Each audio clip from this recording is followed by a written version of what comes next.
Olá, hoje estudaremos sobre o tema já, mas ainda não. O que significa isso? Existe um termo técnico muito usado nos estudos teológicos da escatologia bíblica que diz já, mas ainda não. Que significa que Jesus Cristo, nosso Senhor, Deus e Salvador, já salvou toda a humanidade, mas que ainda não estamos salvos, pois ainda virá o final dos tempos, o juízo particular e o juízo final, onde seremos julgados por tudo que fizemos durante a vida toda. E que nesse julgamento ficará definido que quem irá se salvar e quem ficará condenado eternamente. Entretanto, esse termo já, mas ainda não, provoca uma confusão até mesmo na cabeça dos teólogos. Para darmos um exemplo, a grosso modo, tente imaginar você ganhando sozinho o prêmio acumulado da Loteria Federal. São muitos e muitos milhões que já estão disponíveis somente para você. Mas quando você resolve fazer uma transferência para a sua conta particular, descobre que toda essa fortuna ainda não está disponível e por um tempo indeterminado. Albert Einstein disse, abre aspas, a ciência sem religião é paralítica e a religião sem ciência é cega, fecha aspas. Ele estava fazendo uma severa crítica aos cientistas que não acreditam em Deus, mas também aos religiosos que não fazem uso da razão, o que leva ao fanatismo religioso. Não precisa raciocinarmos muito para constatarmos que esse já, mas ainda não, provoca uma confusão terrível na cabeça das pessoas. É o mesmo que dizermos que alguma coisa é, mas ao mesmo tempo não é. É o mesmo que dizermos sim e ao mesmo tempo não, sobre qualquer assunto. Quando alguém te diz já, todos entendem imediatamente que é um sim. Pode ir, vá agora, está liberado. Mas se logo a seguir te dizem, mas ainda não, é como jogar um balde de água gelada. É queimar a largada, como os corredores dos 100 metros rasos tanto conhecem. É um freio violento naquele impulso que eu já havia te dado. Isso gera uma confusão terrível na cabeça das pessoas. E toda a confusão não vem de Deus. E é por isso que Jesus Cristo nos diz: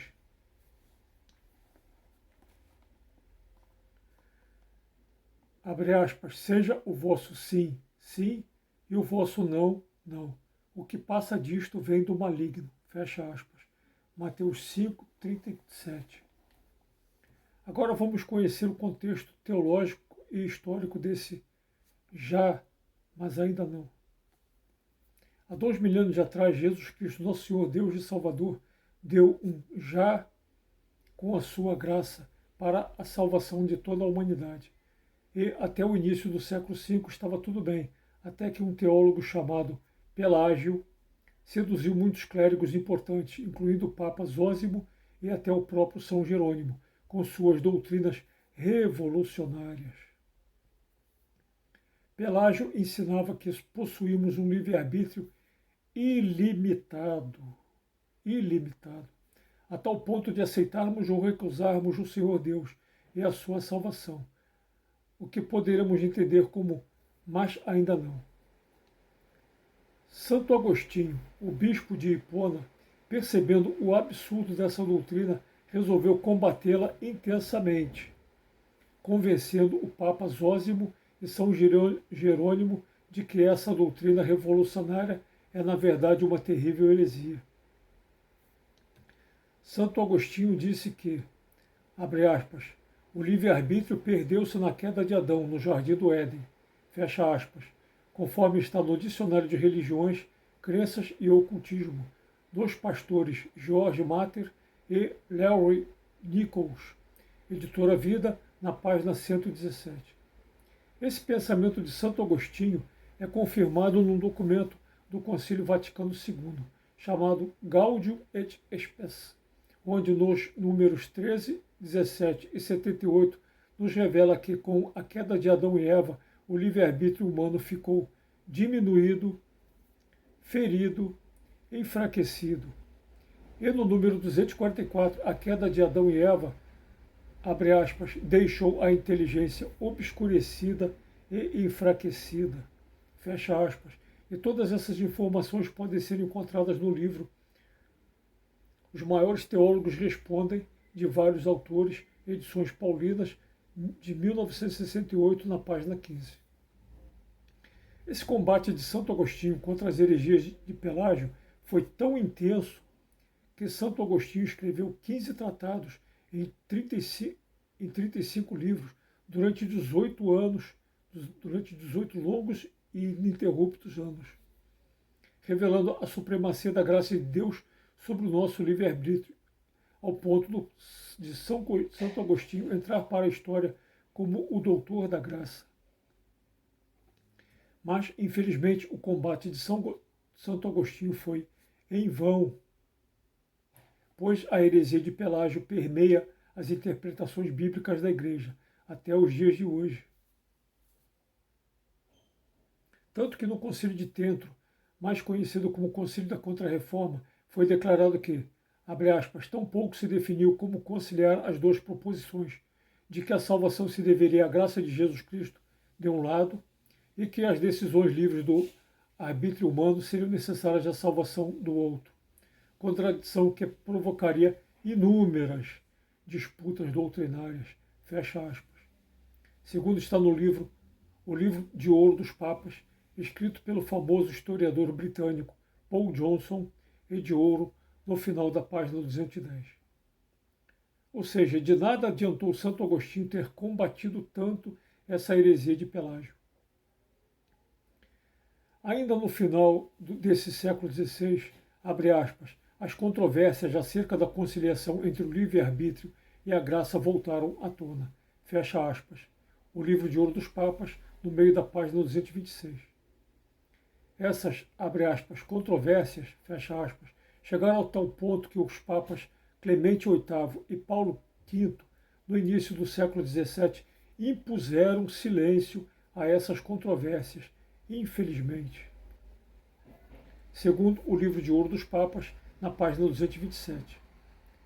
Não é preciso ser um grande teólogo e nem um historiador famoso, ou mesmo muito inteligente, para se concluir que esse silêncio imposto por esses dois papas favoreceu as decisões pelagianas e monofisitas do Concílio de 553 e calou os teólogos que estavam dispostos a reverter essas decisões. Para você entender melhor o que estou dizendo, assista no YouTube vários vídeos meus intitulados Os Bastidores do Concílio de 553, São Gregório de Nissa, Orígenes de Alexandria, o livre-arbítrio humano versus a graça de Deus, natureza aberta e etc. Mas as disputas entre o já da graça de Deus e o mas ainda não do livre-arbítrio humano se tornaram intermináveis, principalmente porque dois papas impuseram silêncio sobre essas disputas, amordaçando os teólogos que queriam resolver de uma vez por todas essas disputas teológicas. Mas o que ninguém esperava é que poucas décadas depois, em meados do século XVII, veio a resposta. Pois hereges jansenistas defendiam que Jesus Cristo não havia morrido por toda a humanidade, mas apenas por uma minoria de predestinados. Veja, abre aspas, a teologia da graça jansenista, sustentada sobretudo por Antoine Arnauld, na França, e Pasquier Quesnel, nos Países Baixos, implicava que Cristo não havia morrido por toda a espécie humana, o que forçou Inocêncio X, em 1653, a aceitar tacitamente a disponibilidade da salvação para os não crentes. Fecha aspas. Segundo está no livro O Livro de Ouro dos Papas, no início da página 213. Mas um papa reconhecendo a salvação para os não crentes provocou um mal-estar teológico da igreja, pois, abre aspas, na medida em que podia haver salvação fora da igreja, lançava dúvidas sobre a natureza da sua missão. Fecha aspas. O livro de ouro dos papas, no meio da página 213. Ou seja, se podia haver salvação fora da igreja, então a natureza missionária da igreja poderia estar comprometida. Mas apesar disso, abre aspas, Inocêncio X assegurou de fato que Cristo morrera, não só pelos predestinados, mas pela espécie humana como um todo. Fecha aspas, conforme está no livro de ouro dos papas, no final da página 233. Ou seja, o Papa Inocêncio X declarou que Jesus Cristo não havia morrido apenas por uma minoria, por uma elite predestinada, abre aspas, mas pela espécie humana como um todo. Aleluia, fecha aspas. Foi preciso surgir a heresia janseniana que defendia, abre aspas, que Cristo não havia morrido por toda a espécie humana, fecha aspas, para dar um choque na igreja, uma sacudidela, para alarmar a ortodoxia da igreja, a ponto de forçar o Papa Inocêncio X a reconhecer que também, abre aspas, podia haver salvação fora da igreja, fecha aspas.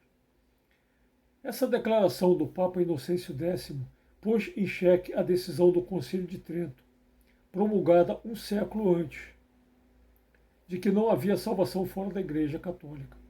Mas podemos perfeitamente lançar dúvidas não sobre a natureza da missão da Igreja, mas sim sobre as decisões do Concílio de 553, que corromperam tudo o que ensinavam os maiores teólogos dos 5 primeiros séculos, mais conhecidos como os padres da Igreja, e influenciou negativamente toda a teologia da Idade Média e da Idade Moderna até os dias de hoje. Mas os teólogos do pessimismo contra-argumentarão dizendo que Jesus Cristo realmente já morreu pela espécie humana como um todo, mas que muitos, mas ainda não, aceitarão essa salvação, voltando com isso às infindáveis controvérsias entre o livre-arbítrio humano e a graça de Deus para a nossa salvação. E resgatando a terrível heresia pelagiana, tão combatida por Santo Agostinho. Para quem não tiver tempo e nem sequer disposição para assistir os meus vídeos no YouTube, mas pelo menos assistiu este, vou dar uma palhinha de como pensavam os padres da Igreja nos 5 primeiros séculos, apresentando-lhes São Gregório de Nissa, o mais originista deles, onde no meio da página 116 do Dicionário de Patrística de César Vidal Manzanares, editora Santuário, nos diz que São Gregório de Nissa, abre aspas, escatologicamente, apresenta rastro originista em sua afirmação de que as penas do inferno não são eternas, mas temporais, com uma finalidade corretiva. Fecha aspas.